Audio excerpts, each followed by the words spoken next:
Lecturer physics की preparation के हवाले से हमने प्लेटफॉर्म स्टार्ट किया हुआ था। HRK फिज़िक्स हॉलीडे रेजनिंग की बुक को लेके चल रहे हैं, बहुत इंपॉर्टेंट बुक है। तो इसका चैप्टर आज हम करेंगे 17 फ्लूइड डायनेमिक्स। इंपॉर्टेंट चीज़ें हाईलाइट करवाऊंगा और वही चीज़ें करवाऊंगा जो आपके एग्ज़ाम के हवाले से इंपॉर्टेंट होंगी।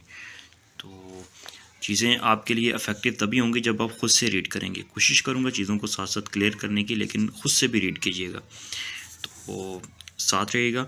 Fluid and solids. अब फ्लूइड्स हमारे पास जो होते हैं उसमें लिक्विड और गैस आ जाती है, और सॉलिड के बारे में तो आप पता ही है आपको, ठीक है। तो मैटर बेसिकली 3 तरह का होता है, ठीक है, वो लिक्विड, सॉलिड एंड गैस। लेकिन फ्लूइड्स के अंदर लिक्विड और गैस आ जाएगी, और सॉलिड्स तो हमारे पास ही। तो बेसिकली हम मैटर को लेके चल रहे हैं यहाँ पे, ठीक है। तो मैटर्स के बारे में चीज़ें करेंगे, यहाँ से हमने करना है जो इम्पोर्टेंट बात है। तो बेसिक प्रॉपर्टीज़ आपको पता होनी चाहिए सॉलिड्स के बारे में, लिक्विड्स के और गैसेस के बारे में। सॉलिड्स के एटम जो होते हैं ना, वो अपनी जगह से मीन पोजीशन के गिर्द वाइब्रेट करते हैं, ठीक है। और इसी तरह लिक्विड्स के दरमियान इंटरमॉलिक्यूलर फोर्सेस कम होती हैं, सॉलिड्स के मॉलिक्यूल्स एटम्स के दरमियान इंटरमॉलिक्यूलर फोर्सेस ज़्यादा होती हैं एज़ कम्पेयर टू लिक्विड। और गैसेस के दरमियान इंटरमॉलिक्यूलर फोर्सेस कम होती हैं, ठीक है। उनकी डेफिनेट शेप होती है और लिक्विड की डेफिनेट शेप नहीं होती। और ये बेसिक जो चीज़ें हैं ना, लिक्विड, सॉलिड, गैस, ये आपने कर लेनी है, जस्ट रीड करनी है आपने। प्रेशर और डेंसिटी के बारे में पढ़ते हैं। अब प्रेशर क्या होता है हमारे पास? Force per unit charge, force per unit area. The magnitude of the normal force per unit surface area is called the pressure. तो प्रेशर जो है स्केलर क्वांटिटी होती है और नो डिमेंशनल प्रॉपर्टीज़ होती है, ठीक है।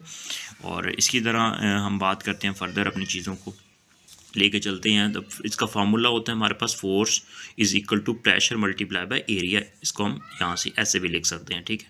सिंपली एरिया को इधर आके डिवाइड कर देंगे तो हमारे पास pressure is equal to force over area आ जाएगा। तो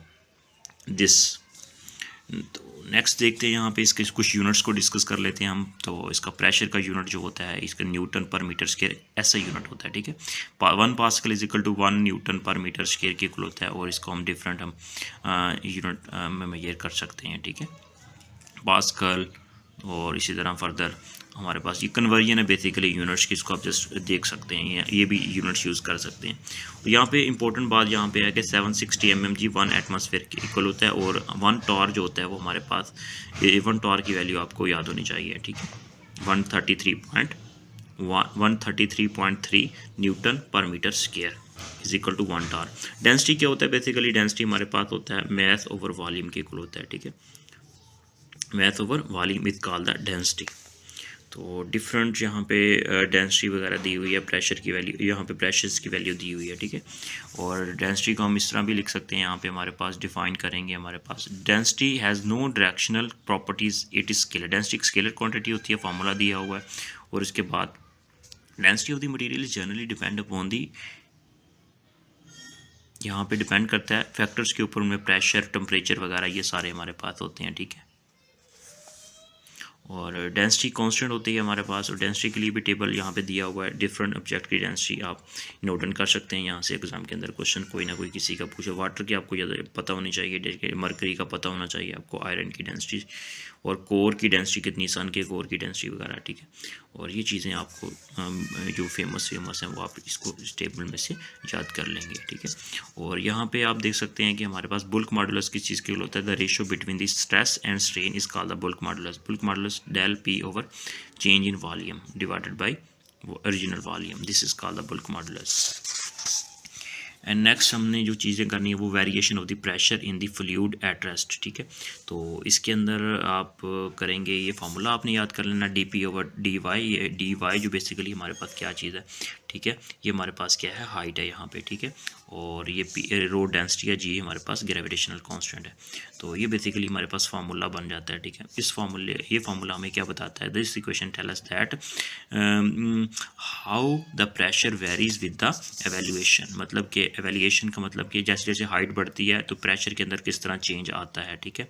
above the reference level in the fluid in the static equilibrium. मतलब जब फ्लूइड रुका हुआ है, ठीक है, गिलास पानी का भरा हुआ है या कोई नहर है, ठीक है, रिवर है, ठीक है, उसके नाल है, उसके अंदर पानी अगर रुका हुआ है तो वहाँ पे देखेंगे कि जैसे जैसे हाइट पे जाते हैं तो उसके अंदर क्या चेंजिंग आती है, वहाँ पे प्रेशर की वैल्यू किस तरह वेरिएशन आती है। तो ये बेसिकली बताया हुआ, ठीक है। प्रेशर जो होता है ना वो डिक्रीज़ करता है, ठीक है। एज अ वैल्यूएशन इंक्रीज, जैसे जैसे हाइट बढ़ती है, ठीक है, यहाँ पे डी वाई बढ़ेगा तो प्रेशर जो डिक्रीज होगा, ठीक है, d y is a height, मतलब कि हाइट के साथ प्रेशर लिक्विड के अंदर कम होता है, जैसे जैसे डेप्थ में जाते हैं प्रेशर इंक्रीज होता है। और फर्दर चीज़ों को लेके चलते हैं। यहाँ पे हमारे पास द क्वांटिटी रो जी, यहाँ पे जो है रो जी, ये हमारे पास क्या called the weight density of the fluid कहलाता है, weight per unit volume of the fluid होता है, ठीक है। उसको वहाँ पे कन्वर्जन दी हुई है यहाँ पे, और इसके बाद आपने यहाँ पे ये फार्मूला बड़ा इंपॉर्टेंट है, इसको याद कर लेना है, p is equal to p naught plus rho g h. यहाँ पे पी नॉट जो है यहाँ पे ये हमारे पास ये मतलब ये भी प्रेशर है और ये भी प्रेशर है, ये हमारे पास रीजनल प्रेशर है, ठीक है। This show that the pressure of the fluid increase with the depth, जैसे जैसे डेप्थ में जाएंगे प्रेशर इंक्रीज करता है, ठीक है। तो हाइट में डिक्रीज करता है, डेप्थ में इंक्रीज करता है, ठीक है, ये देख सकते हैं यहाँ पर डायरेक्ट रिलेशन है। तो इसके बाद चीज़ें आ जाती हैं वेरिएशन ऑफ द प्रेशर इन अब एटमॉस्फेयर के अंदर प्रेशर किस तरह वेरिएशन आती है, तो जैसे जैसे हाइट पे जाते हैं एटमॉस्फेयर में जाते हैं प्रेशर डिक्रीज करता है, ठीक है, एटमॉस्फेयर के अंदर, ठीक है। ये ग्राफ भी यहाँ समझ सकते हैं, ठीक है, ये ग्राफ, ठीक है, एल्टीट्यूड यहाँ पे प्रेशर है, ठीक है, जैसे जैसे हाइट पे जाएंगे प्रेशर डिक्रीज करेगा। और इसके अंदर आपने यहाँ से चीज़ें आपने नोट करनी है, the gases at the uniform temperature density P of any, यहाँ पे पी मतलब रो है, ऑफ ये पी का मतलब ये इस तरह करके रो होता है ये, ठीक है, of any layer of the proportional to the pressure p at that level, ठीक है। तो ये बेसिकली होता है हमारे पास के टेम्परेचर जो होता है ना वो यूनिफॉर्मली अगर हो तो डेंसिटी जो होती है ना वो प्रोपोर्शनल टू द हमारे पास प्रेशर होता है। और यहाँ पे चीज़ें आप इस पैराग्राफ को रीड कर लीजिएगा, प्रॉब्लम नंबर 1 से ऊपर वाला पैराग्राफ, ठीक है। और इम्पोर्टेंट बात मैंने शेयर कर दी आपके साथ, Pascal principle and the Archimedes principle, very important principle, यहाँ से क्वेश्चंस बनते हैं। पास्कल प्रिंसिपल क्या होता है basically, when pressure is applied, ठीक है, at anywhere on the tube it is felt the everywhere in the tube and the forces to toothpaste out of the top, ठीक है। टूथपेस्ट अगर उसमें से अगर आप देखते हैं कि प्रेशर अगर एक एंड के ऊपर लगाते हैं तो वो टूथपेस्ट जो होती है ना वो बाहर आ जाती है, टूथपेस्ट बाहर आती है, ठीक है।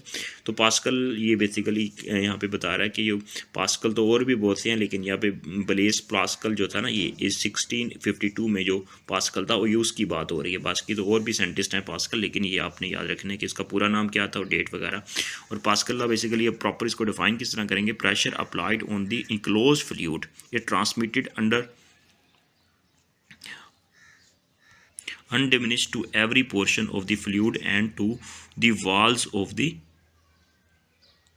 कनेक्टिंग वेसल्स, ठीक है। मतलब कि एक वेसल है हमारे पास, बोध कर लेते हैं कि एक वेसल है, ठीक है।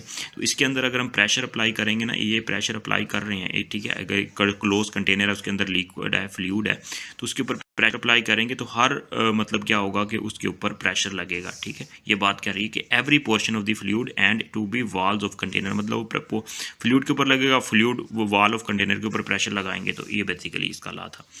और ये इसी लॉ को यूज़ करते हुए हाइड्रोलिक फोर्स हम इसका इस्तेमाल करते हैं, इसकी तरह जेट सिस्टम इस्तेमाल करते हैं कि गाड़ियों वगैरह को उठाने के लिए, इसी तरह हाइड्रोलिक कंप्रेस के अंदर इसको बेसिकली यूज़ किया जाता है। इसकी एप्लीकेशंस आप देखेंगे, ठीक है। और इसी तरह यहाँ पे देख सकते हैं कि ये हाइड्रोलिक लेवल के अंदर यूज़ करती हैं गाड़ियाँ वगैरह को, वॉश वगैरह को, या इसकी रिपेयर वगैरह करने के लिए, इसको हाइट का इस तरह उठाने के लिए यूज़ करते हैं, ठीक है।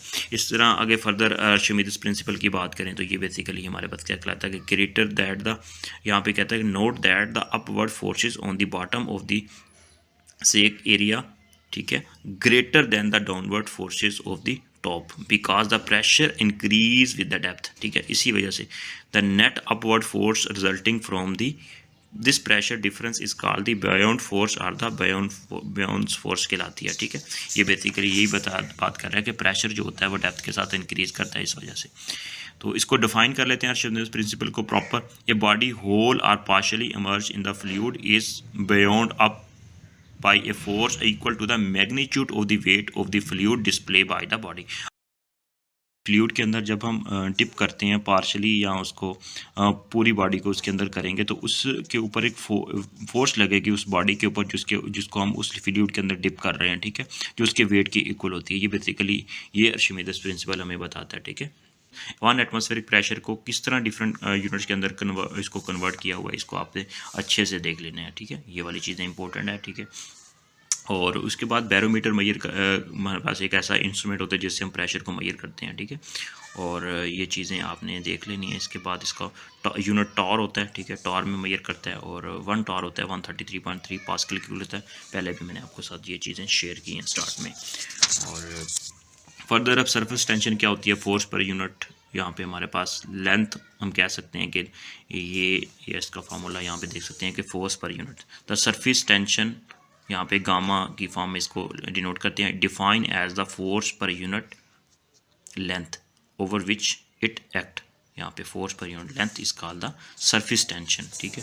तो सरफेस टेंशन ये हमारे पास कहलाती है। और इसको हम इसका यूनिट की अगर हम बात करें तो इसका यूनिट सेम होता है जैसे कि स्प्रिंग कांस्टेंट का यूनिट होता है न्यूटन पर मीटर, क्योंकि फोर्स का यूनिट न्यूटन बन जाएगा ना, ठीक है। तो हमारे पास बन जाएगा न्यूटन पर मीटर, ठीक है।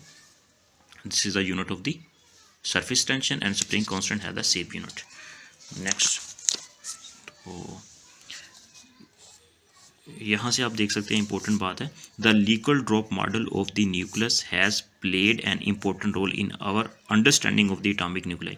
जब हम न्यूक्लियर फिजिक्स की स्टडी करते हैं तो उसके अंदर हम कहते हैं कि न्यूक्लियस जो है ना, बेसिकली न्यूक्लियस का कंसेप्ट जो है ना, न्यूक्लियस बेसिकली है किस तरह का, ठीक है। तो कुछ लोग कहते हैं कि ये हमारे पास साइंटिस्ट कहते हैं कि लिक्विड जो है ना वो ड्रॉप की तरह है, ठीक है। जैसे एक लिक्विड का न्यूक्लियस जो है ना वो एक ड्रॉप की तरह है। जैसे हमारे पास एक फ्लूइड का, जैसे हम कहते हैं कि वाटर का एक ड्रॉपलेट होता है, कतरा होता है पानी का, उसी तरह हमारे पास न्यूक्लियस होता है। तो ये कहते हैं कि उस चीज़ को समझने के लिए liquid drop model of the nucleus जो होता है ना वो बड़ा इंपॉर्टेंट रोल प्ले करता है चीज़ को समझने के लिए, ठीक है। तो ये बेसिकली लास्ट बात बताई थी। तो इंशाल्लाह नेक्स्ट इसी तरह अपनी चीज़ों को लेके चलेंगे स्टेप बाय स्टेप। और all the best, take care.